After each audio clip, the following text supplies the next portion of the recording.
समाज के संग्राम और समाज के प्रति जिम्मेदारी निर्वाह करते हैं।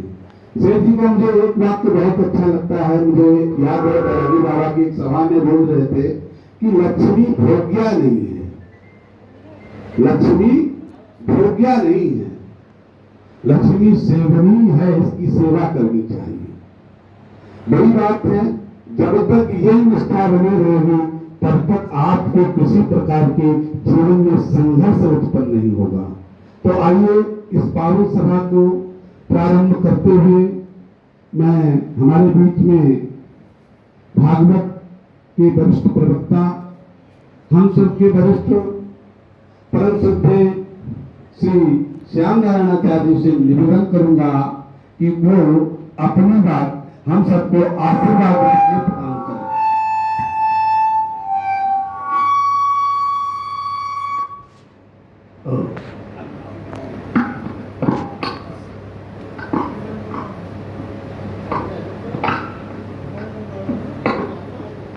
नारायण श्रीराम वंदे अवध संहरा वंदे महापुरुषते चरणारविन्दम् कृष्णाय वासुदेवाय हरे परमात्मने प्रणतक्लेशनाशाय गोविन्दाय नमो नमः। बोलिए सच्चिदानंद भगवान की।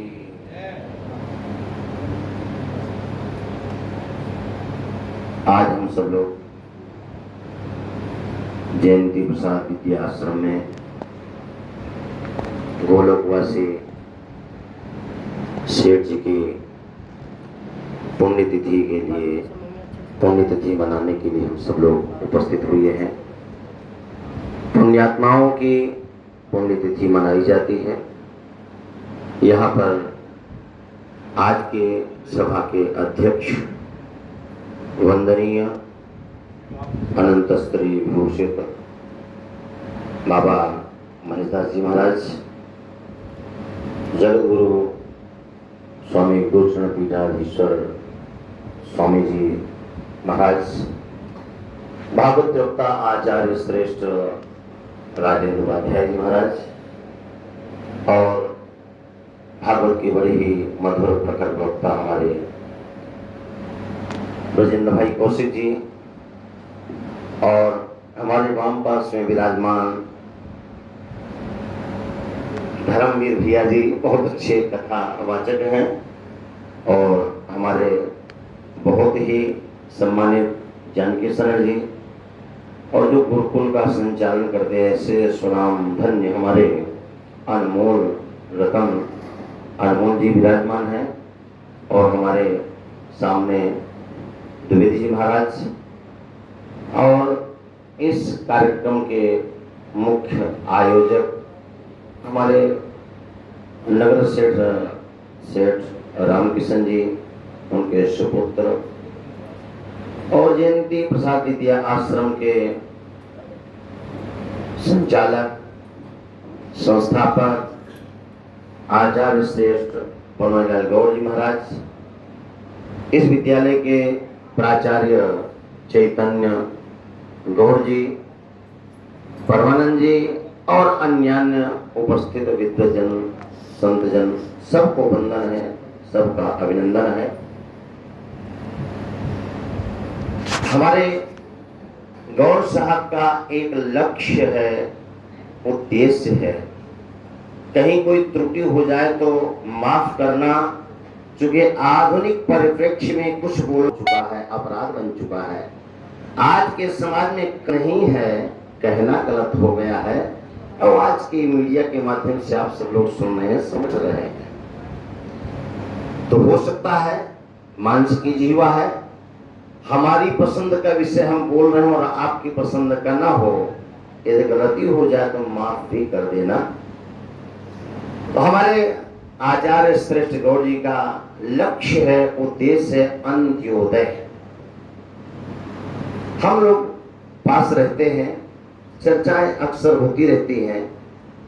इस समय पौरोहित्य कर्म के द्वारा डिप्लोमा डिग्री जयंती प्रसाद विद्या आश्रम से प्राप्त हो रही है। शिक्षा दी जा रही है, भागवत का अध्ययन, 18 पुराणों का अध्ययन, वेदाध्ययन, व्याकरण का अध्ययन यहाँ पर संपन्न होता है। और हमारे गौड़ साहब बड़े ही कर्मनिष्ठ, बहुत ही धर्मनिष्ठ विद्वान हैं, आचार्य हैं। किसी कार्य को वो कह करके नहीं टालना चाहते, उसको करके ही मानते हैं। मतलब मैं वह करूं, हाँ, बनावटी जीवन नहीं, कृत्रिमता नहीं, जो भी है वो सच है और उसको करके ही दिखाना चाहते हैं। कोरोना काल में हमने उनकी कर्मनिष्ठा को देखा। जब लोग अपने अपने बचाव के लिए अपने घरों में पड़े हुए थे, आचार्य श्रेष्ठ हमारे दैनिक अग्निहोत्र करते थे विद्यार्थियों को साथ लेकर के, और आज भी उनका अग्निहोत्र चलता है अपने हित के लिए, परिवार हित के लिए नहीं, जगत हित के लिए, सनातन संस्कृति के प्रचार प्रसार के लिए, सनातन का कल्याण हो, जगत का उद्धार हो, सबके लिए हित की कामना करके चलते हैं। हम बैठते हैं, चर्चा होती है, पांडे जी, कवि श्याम जी, जो भी उनके मन में आता है नाम लेकर बोलते हैं और ये पूछते हैं कि पांडे जी क्या किया जाए जिससे गांव के जो गरीब तबके के बालक हैं, किसी भी जाति वर्ण से हो, मुझे जाति वर्ण से मतलब नहीं, मुझे अपने सनातन संस्कृति के प्रचार से मतलब है। मेरे सनातन का प्रचार हो, मेरी संस्कृति का प्रचार हो, संस्कृत का उत्थान हो और परिवारों का भाग्योदय हो। अभी परसों भी फार्म भरे जा रहे थे। हमें और आचार्य करुणाशंकर त्रिवेदी जी को आमंत्रित किया और हमारे पूज्य बाबा महेश दास जी महाराज तो उनके स्तंभ है, प्राण है, हर बात पर उनके सहयोग के लिए तत्पर रहते हैं।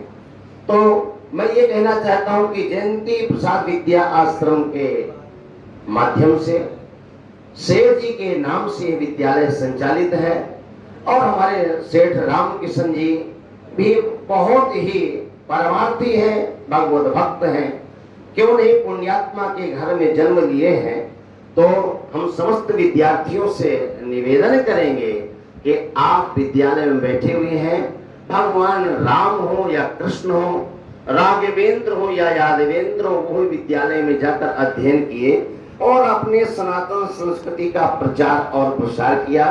आप जयंती प्रसाद विद्या आश्रम में बैठे हैं, कुछ पाने के लिए आए हैं, पढ़ने के लिए आए हैं, अपने माता पिता का नाम रोशन करने के लिए आए हैं। तो अपने गुरुवर आचार्य श्रेष्ठ बनवारी लाल गौड़ जी महाराज की चर्या को देखिएगा। आलस्य नाम की चीज नहीं, न तो उनको सर्दी का एहसास होता है, न तो उनको गर्मी का एहसास होता है और न उनको बरसात का। इस उमस में जब हम एसी के अंदर बैठे होते हैं तब वो पंखा की भी अपेक्षा नहीं समझते और किसी सनातन के कार्य में संलग्न रहते हैं। कई बार हमको बुलाते हैं, पंडित जी आ जाइए, हम एसी में बैठे होते हैं, एक बार मन करता है कि टाल ले, क्या एसी छोड़ करके जाना, चिपचिपी गर्मी है। नहीं पंडित जी आइए, और एक बार नहीं आते तो दूसरा दोबारा फोन आ जाता है और हमको आना पड़ता है। हमारे आचार्य श्रेष्ठ करुणाशंकर जी महाराज ये किसी भी समय पर सभा में समय पर नहीं पहुंचना चाहते। क्यों? इतनी जगह से आमंत्रित होते हैं कि हर जगह इनको उपस्थिति दर्ज करानी पड़ती है। अब संध्या भी करना है, वंदन भी करना है, भगवत आराधन भी करना है, पर संस्कृति के प्रचार के लिए कभी हमें राधा फॉलोअर्स के पीछे भी जाना पड़ता है, तो कभी रुक्मिणी विहार के पीछे भी जाना पड़ता है। टाइम से न पहुंचने के कारण कहीं ना कहीं कर्मनिष्ठा इनकी भी परिलक्षित होती है। और मैं समझता हूं कि हमारे गोधूलीपुर में अनेकों कर्मनिष्ठ ब्राह्मण संत विराजमान हैं और उन सब के मध्य में हमारे आचार्य गौड़ जी, आचार्य करुणाशंकर त्रिवेदी जी, इन दोनों महापुरुषों के विद्यालय चलते हैं। और दोनों ही कर्मनिष्ठ है, धर्मनिष्ठ है, संत विप्र गो पदनिष्ठ है। इनकी निष्ठा का अनुकरण करिए और अपने जीवन को उज्जवल बनाइए, उज्जवल भविष्य की आप सब लोग परिकल्पना करिए और आगे बढ़िए। कितना देखिए हमारे मध्य में गुरुचरण सेवा धाम के धर्मनिष्ठ आचार्य से जो पूज्य महाराज श्री बैठे हैं, उनकी चमक बता रही है कि भजन का प्रताप कैसा होता है। अब किसे कहते हैं? भजन करेंगे निश्चित रूप से आप पूजित होंगे, यदि अध्ययन करेंगे तो मंजिल जरूर मिलेगी। हमारे सेठ जी ने भी अध्ययन किया, उनके सुपुत्र ने भी अध्ययन किया और अध्ययन से क्या प्राप्त किया कि हमें कुछ करना चाहिए, और आज करके वह अपने मंजिल को प्राप्त हो चुके हैं और सतत अभी प्रयत्नशील है। अभी वो मंजिल जो हम देख रहे हैं वो नहीं, अभी उनकी भी परिकल्पित संकल्पित कोई मंजिल है जिस मंजिल को पाने के लिए सतत प्रयत्नशील है। यहाँ पर जितने भी आचार्य बैठे हैं सबका अपना एक संकल्प है, अपनी एक मंजिल है। उस मंजिल के श्रृंखला में आप सबकी भी एक मंजिल होनी चाहिए। विद्यार्थी को सुख की कामना नहीं, विद्याध्ययन की कामना होना चाहिए। दिन रात एक करके अध्ययन करना चाहिए, तब लक्ष्य की प्राप्ति होती है। इन्हीं शब्दों के साथ में मैं अपनी वाणी को विश्राम देता हूँ। बोलो वृंदावन बिहारी लाल की। श्री पांडे जी के द्वारा आप लोग बहुत अच्छा मार्गदर्शन का श्रवण कर रहे थे। वो हम सभी को अपना मार्गदर्शन कर रहे थे और यही वाक्येषु चौरः श्रेष्ठा विद्यमानः श्री पांडे महाभागा इत्येव युक्तम। वो जो जैसा कह रहे थे मुझे लग रहा था कहीं न कहीं वाक्येषु चौरः की युक्ति यहाँ पे ठीक लगती है। मैं ज्यादा ना विस्तार करता हुआ मैं इसी श्रृंखला में सभी वक्ताओं से निवेदन है कि आप सब वरिष्ठ हैं और श्रेष्ठ हैं, तो समयेषु निश्चितं यस्य समय प्राज्ञा एव प्राप्त लभ्यते तस्मात् समया न निश्चितं कृत्वा तदनन्तरमेव मन्ये इति पंचक्षणानि इत्येव विद्यते। मैं आप सभी से निवेदन करूंगा और उस पावन श्रृंखला में हमारे बीच में विराजमान है आचार्य श्री ब्रजेंद्र भाई कौशिक जी, जो रामायण और भागवत अन्य पुराणों के बहुत ही रसिक वक्ता हैं। मैं उनसे भी निवेदन करूंगा हमारे जयंती प्रसाद भागवत विद्यापीठ को अपना आशीर्वाद और अपनी वाक्यांजलि हम सबको समर्पित करें। श्री ब्रजेंद्र भाई कौशिक। हरिओम। ध्येयं सदा परिभवग्नमविष्टदोहं तीर्थास्पदं शिवविरिञ्चिनुतं शरण्यं वृत्यार्थिहं प्रणतपालभवावृपोतं वन्दे महापुरुषते चरणारविन्दं त्यक्त्वा सुदुत्यजसुरेप्सितराज्यलक्ष्मीं धर्मिष्ठ आर्यवचसा यदगादरण्यं मायामृगं दैतयेप्सितमन्वधावद वन्दे महापुरुषते चरणारविन्दम्।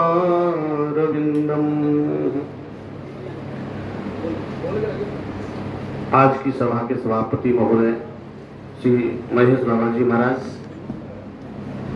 मंचस्थ सभी विद्वज्जन सभी के चरणों में प्रणाम करते हुए उपस्थित सभी हमारे विद्यार्थीगण जिनका जीवन संतों के लिए ब्राह्मणों के लिए हमेशा से समर्पित रहा है, ऐसे हमारे सेठ जी पावन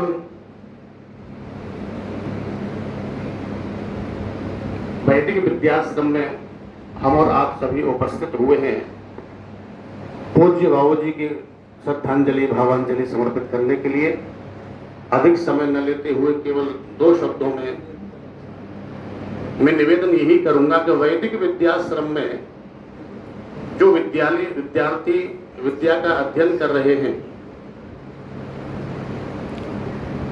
वो अध्ययन ही नहीं, स्वाभाविक विद्याध्ययन तो सभी करते हैं, पठन पाठन तो करते ही हैं, लेकिन पठन पाठन वो श्रेष्ठ है,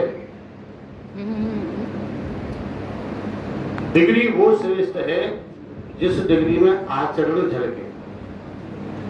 क्योंकि डिग्री हम बहुत ले लें और यदि आचरण नहीं है तो सारी डिग्रियां व्यर्थ हो जाती हैं।